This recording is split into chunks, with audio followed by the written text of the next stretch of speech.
have another organization that is responsible to give you food and shelter. And after 90 days, you have another organization that is responsible to give you your green card. Let me go back to your question. The reason why Liberians back home are getting offended that people come from the diaspora and they squander state resources, there are proofs. There are unchecked proofs. It's happening over and over and again. Now, when you come from America with that degree, people expect much. People expect better. People see you as bringing back home something that can impact and help our economy. That's how they perceive you. Well, sometimes it's envy between going to school in Liberia, University of Liberia, and coming to Chicago, Illinois. When you compare these two universities, wow, it's a big gap. So you have the morale, you have the expertise, you did computer, you did, sound laboratory, everything. So people are envious. But now you get to Liberia, we expect you. You are going to a system wherein you're supposed to be helping that system. You meet a John Brown who was the deputy controller for finance, and you come. As a person that is just coming into the system, what you should have done was to send out a memo asking the people to submit to your office their job description. You have to learn the system. Most of the time, they get there and say, look, I have the PhD, I'm from America. You don't need anybody assistance. And before you become a big man, you must be born, you must crawl, you must walk before you talk. So when you come from the diaspora, you did not learn in school to be a finance minister. You did not learn in school to be the president. You learned the presidency on the job. You learn the senatorial thing on the job.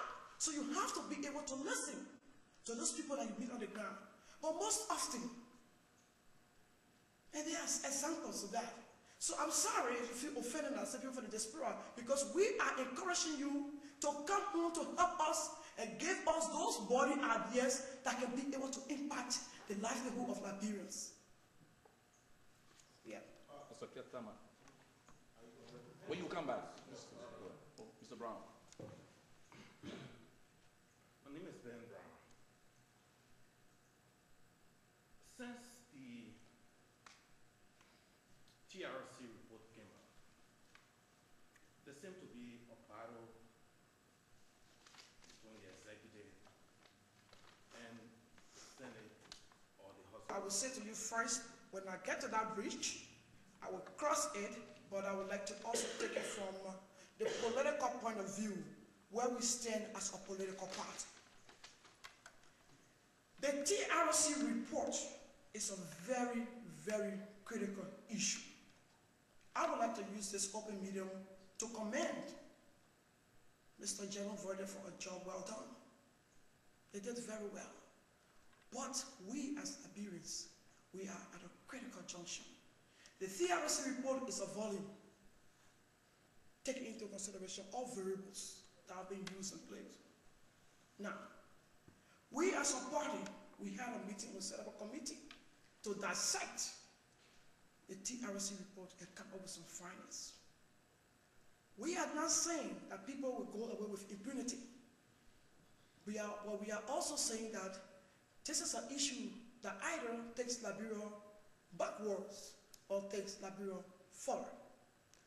It is the responsibility of the executive branch, Madam Ellen Justice Salif, to implement that report and send it to the Senate. And when I get there, we will take some tough decisions on it. I can assure you. Ketama. Thank you very much, Madam Senator. My name is Ketama. How do you compromise the fact that people say Liberians are carnivores? They eat humans. Let me tell you something. Let me be very effectively clear with this issue. When people say people, we are all individually driven and we come from diversified backgrounds. People say the American people, they eat too much. Or the American people, they like guns, they blow people off. The Does that mean you carry a gun? I would say no. Liberians are corrupt. Does that mean that all of us are corrupt? Let's not say this thing is stereotype. We have the issue of Mr. Lawrence Brookler right now. We have some issues. Let us not baffle this situation and try to put everybody in a can and describe them as being people that leave from America and go there to invest. You have Liberians that stay in Liberia investing money. They are corrupt. And this is the reason why we are saying that corruption in all places should be a non-billable offense like rape. Because corruption is the fabric of a nation that creates abject poverty for its people. And if anybody that is involved in that, I don't think you are a Liberian. So whether from the diaspora, whether from Liberia, we all are Liberians. And remember, I told you, the flag is the common identity. And that's the emblem. So whether be it from the diaspora, it's not all people that come from the diaspora are corrupt. And it is not all the people that are in the diaspora are educated. There are lots of Liberians that came to America, that had an opportunity to go to school, and they didn't go to school. But they feel when they go back home, they must be accommodated because they are from America. Wrong. There are a lot of qualified people in Liberia. There are a lot of competent people, but we need the expertise from the diaspora because their companies are better. Liberia need to learn. So when you come from the diaspora, we are happy that you can come and give us those unique ideologies to help our system.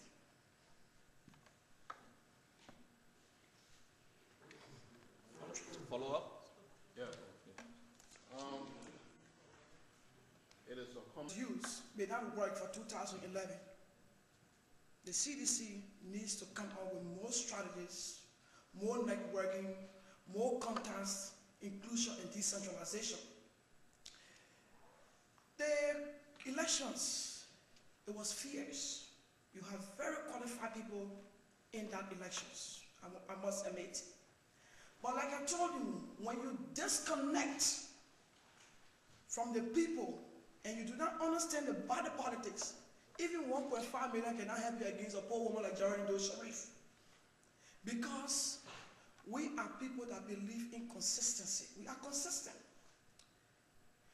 In our own little way, with our own little resources, we stay in our country, we walk the walk, and we talk the talk. We worked with our people day and night before that campaign came on. So these people were not electing somebody they did not know. And I told people that this election is not a talent show. Neither is this election something that you can come and show off and say, look, I want to be senator at all costs and I have this money, I'm going to bring this. No. The election is about the electors. I said this election is about you. And we started to go from door, what we did, we campaigned from door to door, from house to house, telling the people what this is all about, what we want to do, our vision. And then again, we used that opportunity because Liberians were in a situation where they needed to do something, but again, they were afforded the opportunity to have maybe a death, which came from the CDC, of course, which we are very sorry. No one prayed for death, but God wanted something to happen for us. And it did happen. Our people were voting against suffering. They were voting against hunger. They were voting against corruption. And they decided that this is the way we are going.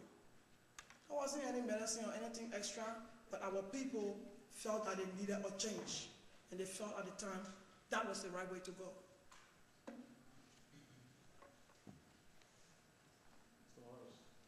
Thank you, Madam Senator. The mortality rate in-house is high.